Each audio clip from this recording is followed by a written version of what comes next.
Mickey Mouse has to become a Nazi. He has to. Because Disney is a very, very evil corporation that wants to trans your kids and fill their heads with all sorts of crazy ideas. And Disney's got to go. Disney's got to go, guys. You heard all the Disney executives talking about their not so secret LGBT LMNOP agenda. And so one of the best things that we can do right now is make the Disney characters toxic. This evil right-wing weirdo just accidentally gave away his evil plan. I'm gonna tell you what that plan is, how it works, and after watching this video, you will see that plan everywhere. And the last few years of right-wing culture forever wars are gonna make a lot more sense to you. So unless you've been living under a rock, you've noticed that the right wing is a little upset at Disney these days. When they try to put these women first agendas into these action movies, they flop, and this is going to do the same. As you know, Disney has gone totally woke and weird and very, very pride and sexuality oriented, right? There's gay day, there's gay night, there's pride night, there's pride this, there's trans that. That sounds pretty fun to me. The attacks don't even make sense. Like, they're mad at the Little Mermaid because she's black, but they're totally cool with the original version where, like, Eric wanted to bang a fish who couldn't talk and literally at the beginning of the movie had just turned 16. That was a wholesome story. By the way, she transes into a human at the end. You were fine with it when it was animated. Yeah, none of it makes sense. Like, they pretend the woke lady movies don't do well.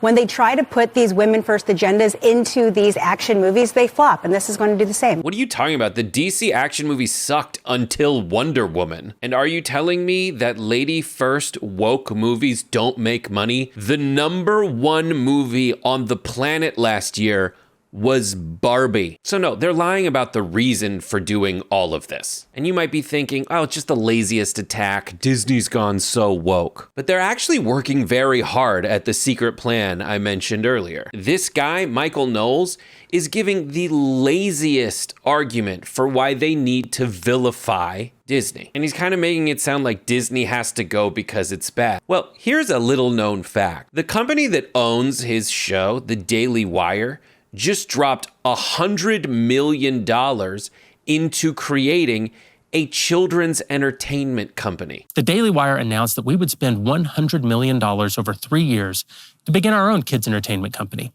I'm proud to announce the launch of Bent Key, an entirely new company from the Daily Wire, a company dedicated to creating the next generation of timeless stories that transport kids into a world of adventure, imagination, and joy. Busted. You're not going after Disney because you think Disney's evil and you need to protect us from them. You're going after Disney because after excessive market research, you decided there was a business opportunity in starting a competitor to Disney, and you thought the culture wars could get your audience to go there instead. He's a lying snake and a chameleon. This guy, Jeremy Boring, who's pretending that he's looking out for your kids' well-being, is like not so secretly the most misogynistic twerp ever to walk the earth, as proven by this ad for another ridiculous company he started to sell razors after he lost a razor sponsor. And there's a million different Jeremy Borings out there. And they're what I like to call not the military industrial complex, but the schillitary industrial complex. Now, in the military industrial complex, politicians and lobbyists and weapons manufacturers all start a bunch of military wars so they can make money by selling weapons. Now, in the schillitary industrial complex, right-wing talk show hosts and their shady entrepreneur friends declare culture wars on a bunch of products for doing such horrible things as marketing to gay people or like having a gay character, so they can make money off of their audience by selling them stupid crap to replace the stuff that they've arbitrarily declared a culture war on. Connor Murray from Forbes did a write-up on all of it. There's an ultra-right beer in response to Bud Life's brief marketing partnership with Dylan Mulvaney. That's why I created Conservative Dad's ultra-right, 100% woke-free beer. There's Jeremy Chocolates from the twerp I mentioned earlier, who sold 500,000 chocolate bars after Hershey's dared to include a trans woman in an International Women's Day ad. Someone from The Blaze has like an anti-woke makeup brand. 7 Weeks is an anti-abortion coffee company. What the fuck is anti-abortion coffee? Veebs is a shopping tool that gives you a V score which assigns a 1 to 100 rating based on a company's political leanings. And you know, when you're criticizing the military-industrial complex, you're like, why is everything so damn expensive and so poorly managed? Well, the schillitary-industrial complex is the exact same thing. People have noted high prices and slow delivery times for some anti-woke brands. Jeremy's chocolate was delayed several weeks because it's not a real company. One day, Jeremy Boring and Ben Shapiro were just like, I don't know, let's declare war on Hershey's and see how many of these dipshits will sign up for chocolates, and then maybe we'll get those to them. Anyways, just segue to my ad awkwardly during a show about Israel and deaths. You deserve a treat for dealing with all the woke around you, which is why for Halloween we are giving you 30% off Jeremy's chocolate. That means our famous he, him with nuts and she, her nutless are 30% off.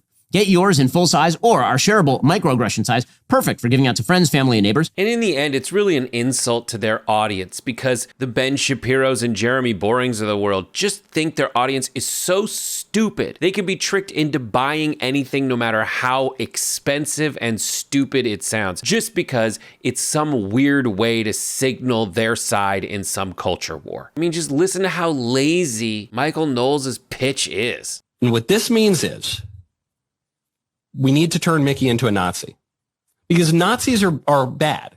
We're not going to turn Mickey into a Nazi because the Nazis are good. You see, I'm quite anti-Nazi. I assume you are as well. Might want to fact check that, Michael. Nazis are on your side. But unsurprisingly, all the Matt Walshes, the Ben Shapiros, the Michael Knowleses of the world, they sign up for this stupid, shilly grift because they're not good enough to make good chocolates or good razors or good beer. And they certainly can't make good movies. Here's Michael Knowles in college trying the acting gig. Holy the Nicole! It's not what you think.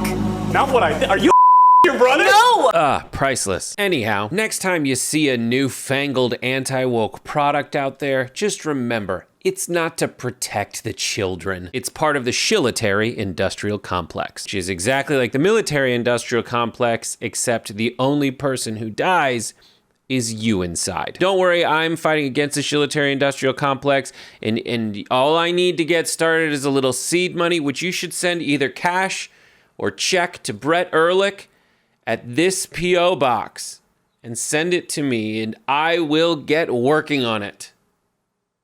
I will work on that to get it to you. This is a real P.O. box. Send money to it. Check or cash, but whichever one you choose, send a lot of it.